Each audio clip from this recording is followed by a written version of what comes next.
오늘은 전 세계가 주목한 한국 선거에 대하여 알아보도록 하겠습니다. 추가적으로 투표 결과에 대한 외신 반응도 살펴보도록 하겠습니다. 코로나 위기 속에 많은 시민들이 한 곳에 모이는 것은 굉장히 어려운 일입니다.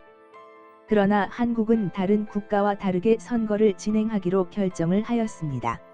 스리랑카, 영국, 프랑스, 이디오피아를 포함한 약 47개의 국가가 코로나 위기로 인하여 선거를 연기하였으며 미국과 뉴질랜드는 향후 선거 일정을 고민 중에 있습니다.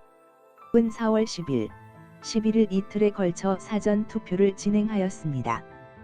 코로나로부터의 유권자들의 안전을 지키기 위해 입구에서 체온 검사를 진행하여 37.5도 이상인 경우는 별도의 기표소로 안내받게 됩니다. 많은 한국인들은 예정대로 이번 선거를 치르는 것을 지지하고 있습니다. 6.25 전쟁 중에도 선거를 치렀던 한국 사람들은 어떠한 어려움에도 민주주의를 지키기 위해서는 선거를 치러야 한다고 생각합니다. 미국의 저명한 정치학자 제임스 교수는 커다란 위기 속에서 선거를 치르는 경우든 연기를 하는 경우든 위험을 수반하고 있다고 이야기합니다. 미국 뉴욕타임즈에 따르면 저조한 투표율에도 불구하고 1864년 미국은 내전 중에 대통령 선거를 치루었으며 1918년 67만 5천 명이 사망한 스페인 독감 기간에도 미국은 중간 선거를 진행하였습니다. 제임스 교수가 지적했듯이 선거 연기는 민주주의 정신을 저해하므로 많은 국가들이 선택하지 않으려 합니다.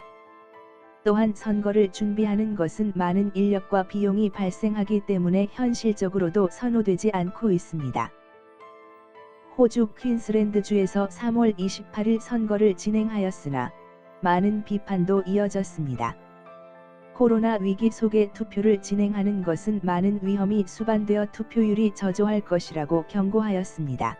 한국은 투표소에 체온 검사를 받고 비닐 장갑을 착용한 후에 일정한 거리를 두고 투표를 진행합니다.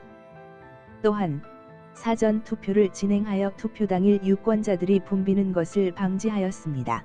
호주에서는 투표는 의무사항이며 불참석 시 대략 133호주 달러의 벌금을 부과받습니다. 그럼에도 불구하고 참석률은 지난 선거 대비 83%에서 75%로 낮아졌습니다. 팬데믹으로 인한 낮은 투표율은 선거의 가장 큰 위험 요소입니다.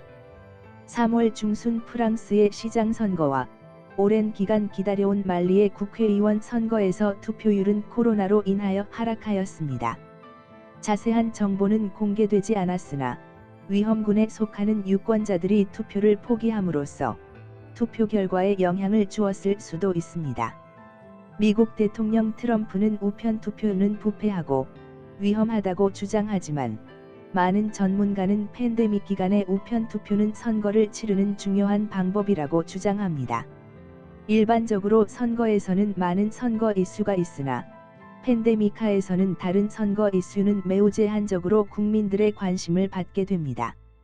자연재앙이나 위기 속에서는 소통의 어려움이 발생합니다. 지역 상점이나 시장을 방문하는 선거운동에 제약이 따르고 불가능한 경우도 있습니다. 또한 100마디 말보다 악수 한 번이 더 많은 메시지를 전달할 수 있으나 지금은 사회적 거리두기로 인하여 악수를 할 수가 없다며 한국 여당의 이낙연 전 총리는 아쉬움을 표현하였습니다. 점점 악화되는 코로나 위기와 앞서 언급한 바와 같이 투표율 저조로 인하여 몇몇의 국가는 투표 연기를 선택하였습니다. 전문가들은 선거를 연기하는 것은 굉장히 위험하다고 말합니다. 왜냐하면 선거는 국민의 신뢰를 유지하고 입법 과정의 적법성을 유지하는 데에 반드시 필요한 절차이기 때문에 위기 상황에서도 반드시 이행되어야 한다고 주장합니다. 호주 뉴사우스 웨일즈에서는 선거가 연기되었습니다. 이로 인하여 시장과 시의회 의원들의 임기가 1년 더 연장이 되었습니다. 스리랑카에서는 4월 25일로 예정된 국회의원 선거를 취소하였습니다. 선거에 앞서 이미 국회가 해체되어 국회가 기능을 하지 못하기 때문에 헌법적으로 아주 어려운 위기에 처하였습니다.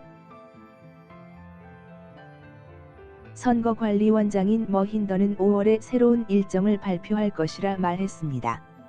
선거 연기로 인하여 국가 통치자가 일방적으로 임기를 연장하는 것을 방지하기 위하여 선거 연기는 국회 동의가 필요하다고 이야기합니다. 리푸트치 의원은 우편 투표가 허용되어야 하며 직접 투표 장소에는 위생 준비가 철저히 준비되어야 한다고 말했습니다. 민주주의는 많은 어려운 환경을 극복하여 왔습니다.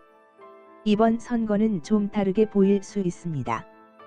그러나 그 다름이 민주주의의 중요한 하고 동일한 근본적인 요소들을 갖출 수 없다는 것을 의미하지는 않다라고 말하고 있습니다. 많은 국가에서 코로나 위기 극복을 위하여 지도자들에게 많은 권한을 위임하였습니다. 이로 인하여 독재나 권위주의 국가로 변할 가능성이 있습니다. 많은 국가에서 팬데믹을 독재나 권위주의적 통치를 위한 구실로 사용하고 있습니다. 팬데믹 이후에 이러한 과도한 권력의 집중을 되돌리기는 아주 어렵습니다. 이러한 통치자들이 코로나 위기가 수습된 이후에 권력을 제자리로 되돌려 놓을지는 의문입니다. 이는 아주 커다란 민주주의 시험대가 될 것입니다. 코로나로부터의 안전에 대한 우려 속에서 전 세계의 주목을 받으며 4월 15일 수요일 한국의 국회의원 선거는 성공적으로 치루어져 전 세계의 부러움을 사고 있습니다.